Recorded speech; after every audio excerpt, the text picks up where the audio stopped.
মকর রাশির বৈশিষ্ট্য সম্পর্কে আলোচনা করছি। মকর রাশিতে যাদের জন্ম হয় সেসব জাতক জাতিকা কিন্তু বন্ধুরা অধিকতর রহস্যময় হয়, প্রচণ্ড রহস্যময়, কারণ তারা রহস্যময় প্রবৃত্তিতেই যুক্ত থাকে। মনে রাখতে হবে, এরা ইচ্ছাকৃতভাবে এই স্বভাবের হয় না, এদের প্রকৃতিটাই এই রকম। এরা যে কথা বলে ধীরে ধীরে বলে, এরা যে কাজকর্মের যোজনা বা পরিকল্পনা করে তা কিন্তু খুব নিপুণভাবে করে। অনেক দীর্ঘ দীর্ঘ যোজনা বা পরিকল্পনা এরা বানায় ঠিকই, কিন্তু কাজের চেয়ে কাজের পরিকল্পনা এদের কাছে প্রধান। এরা যেসব পরিকল্পনা করে তা কিন্তু কাজে খুব কম লাগে।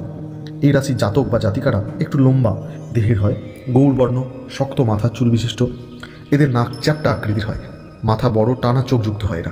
এরা বেশ ফুর্তিবাজ হয় এবং আপন প্রভুর আজ্ঞাধীন হয়। এবার দেখে নিই মকর রাশির শুভ বা বন্ধু রাশি কোনগুলো। নিজের রাশি মকর ছাড়াও বৃষ রাশি এবং কন্যা রাশি হলো সবথেকে শুভ রাশি মকর রাশির জন্য। আর অশুভ রাশির মধ্যে আছে মেষ, মিথুন, সিংহ।